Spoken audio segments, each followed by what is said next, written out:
Good morning, everyone. Happy Thursday. This is our Profitable Interior Designer broadcast. I am Nancy Quinn, business coach and body language trainer to interior designers, and I am here with my associate coach and luxury interior designer, Lesley Myrick. Good morning, Lesley. Good morning, Nancy. I love talking pricing with you. This is going to be good.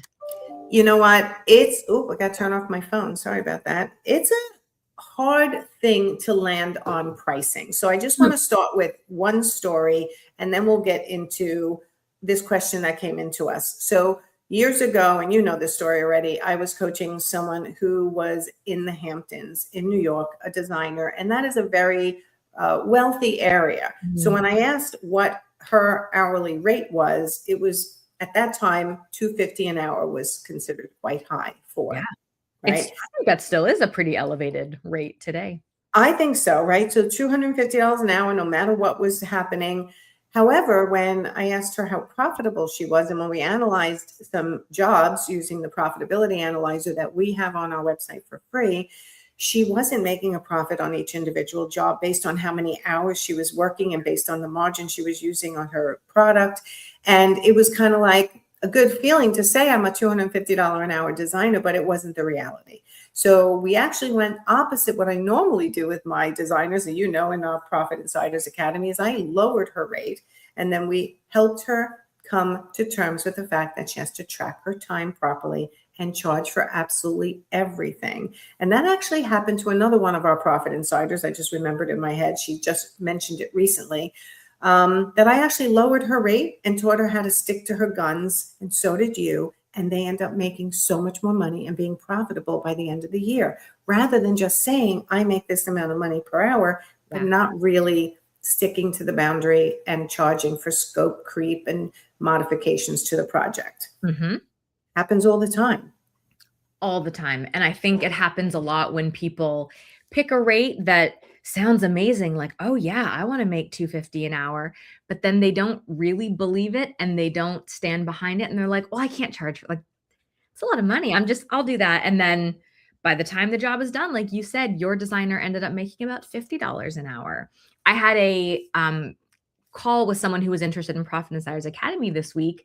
And I did the same exercise with her because she had a rate in mind, and we analyzed what she charged for a project and the revenue she brought in, how many hours, and it was like $90. Like, it's not nothing, but no wonder you feel like you can't get ahead in business and stay profitable. $90 an hour doesn't work in today's economy as a business owner bringing that into your company. It has to be higher than that. So opening your eyes to it is a huge first step, because it can be really scary to look at it.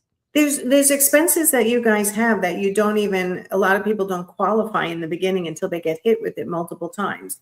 Yeah. Like, for example, one of the Profit Insiders messaged me through the business helpline yesterday, like, oh, do I have to tip the delivery guys and the installers? And I'm like, you should, but if you're not charging appropriately and have enough profit in every job, that's going to feel like, oh God, another thing I have to pay out because you didn't charge enough. So tell everyone what the question is that came into us, and let's get down to giving some solid tips for everybody. Yes. So today's question, and we hear so many versions of this same refrain. Yes. Always seem to second guess my pricing. How do I know what to charge? Okay, so let's start with and continue on with our conversation. Why interior designers undercharge and how to fix it. I mean, it's often they just don't have any friends in the industry and don't know what anyone else is charging. But also sometimes they know what everyone else is charging and they're following someone else's business model instead of really following their own based on location, experience, and past projects. If you have any, it can tell you a ton about how you work and how you need to charge to make sure that you are always personally profitable, not based on anyone else's business model, but your own experience, the pace, what you focus on. Like, there's so many factors in this. Yeah. And you have to stop guessing and actually track your time. You already are tracking your money. You know, you have every invoice of what you've sent. I hope so anyway. And if not, you really got to do that. You know everything you've brought in for the project. The missing factor is knowing exactly how many hours that you and your team spent on that project, because you need all those numbers together to understand if you're actually profitable. The dollar amount might sound incredible, but if it's based on, let's say you're working 40 hours on a project and you spent 150 hours on the project, guess what? You're barely making minimum wage. And that is not, it's not going to work. You have to actually track your time. I know you don't want to hear it, people, but you do.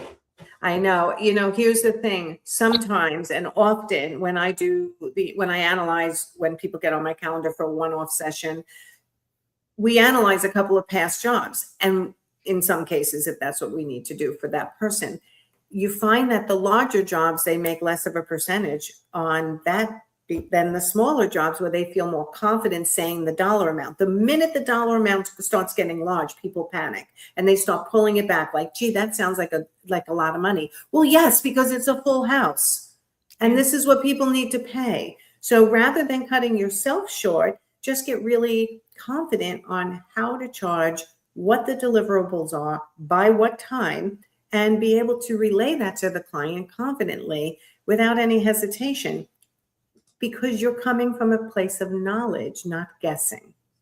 Yes, that's it. That's it, right? We're bad at guessing. Humans are not good at estimating. So please track your time. Like, I don't care if it's just scribble down on your notepad that's next to you on your desk. You have to find a way to do it. Stop arguing with us about it. You just have to do it. Yes. And don't just think to myself, well, that's a lot of money if I'm charging $150, $200 an hour just to stand in their house giving advice. Is that really worth it? Yes, because to get you to that spot and the knowledge you're sharing took years of education, self-taught or education through our systems, and the continuing education that you need to do as a designer. Designers need a ton of continuing education because the market's always changing. Styles are always changing. Companies are changing the quality and how they make things and what they come out with. You're constantly learning. That's not supposed to be, gee, I do that on my personal time all the time for fun. Great. But you also need time during your business hours to continue your learning so you stay being a good business owner, right? And you're running your business effectively and you're keeping up on the market. So your price is based on lots of things, not just I'm standing in this square helping this person. Shouldn't I be charging $25 an hour? It just seems a lot to be charging $200. Your fee needs to reflect your expertise, your experience, your value, and what the transformation will be. Clients are investing in you and your services for a whole home transformation that's going to last 10, 15, 20, 25 years. This is not just like a quick transaction. Like, you're not selling them a hamburger that's going to be gone in an hour. Like, this is big stuff. So you need to price based on the full scope that includes time, but also your expertise, your overhead. It isn't just like you said, I'm standing in the square with you right now. There is, of course, an hourly rate that we all have to be aware of, but pricing, and it's a hard number to get to when you're pricing based on your value. Yes. But this really is, it's not just about the hourly rate. It's about what is the full scope of the project, the transformation, what are you bringing to the client, what long-term value will it have for them? And what does that investment look like so that you can run a sustainable business and continue to show up for your clients and do that for them? Run a sustainable business and continuing to show up for people who need you for what you do best. If you're not running a sustainable business, you're not going to be there when they want you because you're not going to be making enough money. And I always say to everybody, and I have no problem with this, if it's a hobby for you, then great, it's a hobby. But if you're really trying to bring money into your personal life and enjoy the fruits of your labor, then we need to run your business profitably. And we have to have a pricing model that makes sense. And we have to feel confident explaining our pricing model without feeling guilty that we're charging too much. So I've heard people say, how do I reverse engineer my pricing? Like, I want to make $100,000 a year and I work 20 hours a week and I get 3 jobs a year, okay, yes, you can do it. And that's I call that a budgeting exercise. This is what we're hoping for, Okay. I can see I need 2, full houses and I need to charge this amount of money and this will get me to where I want to go. Great. What if you don't get those 2 houses this year? What then? Okay. So having alternate service models, having alternate plans, understanding your profitability, what you need to run your business well to sustain yourself so that you can be there even through the ups and downs. It all takes figuring out what your profitability is on each individual job to make sure your pricing model is right. So tell everybody a little bit about the profitability analyzer that we have free on our site. Oh, I love this resource. So we have the free Job Profitability Analyzer. The links are below the video to access this for free. And you're going to need some basic numbers. Don't be scared. You can kind of guesstimate. You don't need to get super detailed QuickBooks reports, but basically you need to know how much money came in, what the expenses were for the project, how much went out, and your hours spent. And this is key. And you're going to put in a few pieces of data and it's going to tell you exactly how profitable you were, what your average hourly rate was, what your profit margins were on goods and on the whole project. This is the data you need to actually know if you are making enough money. It is not just about what's in the bank account or what's on the invoices, but this is going to show you, oh, Nancy and Lesley teach that you need to be between a 40 and 60% profit margin. I'm at 12. That seems like something might have to change and I could go out of business pretty quickly if I have a bad few months. So this is going to give you the straight data to know, am I on the right track? Or do I need to course correct? Do I need to increase my hourly rate? Do I need to change product parameters? There's so many things that this can show you in your business.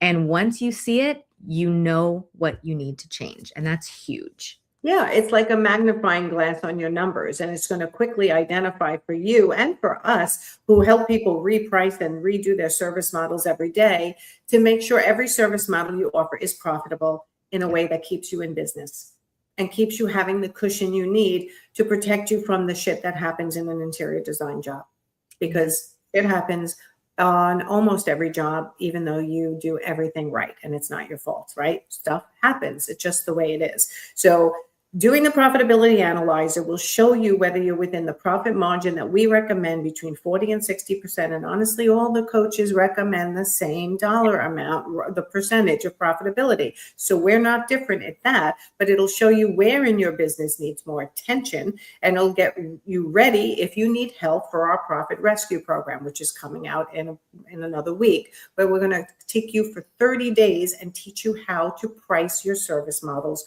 right in order to make sure that you're profitable and other things. So that'll be coming out. If you're struggling, once you download the profitability analyzer, if you put in some past jobs and find out you are not where you need to be, rest assured we're coming out with a program that can help you with that. That's 30 days, not a year. Okay. So tell everyone, just go download it and try it. Yes. What Nancy just said, go download it and try it. This is a great tool. Don't get scared by the numbers. People are always, they download this and then they don't use it because, well, I don't know the exact round. Guess. It's okay. Something better than nothing. Yeah. Guess. Estimate. Do your best and see where you're at. And it will give you the data you need to make really smart decisions when it comes to your pricing. Awesome. And we will see you next week for our next Profitable Interior Designer broadcast. And if you want to catch up on some of these videos, learn a lot, go over to my YouTube channel. And we have whole streams of just this broadcast and for everyone else we go live with. So there's a lot of learning to be done over there as well. But click the link, get your Profitability Analyzer, and we'll see you next time.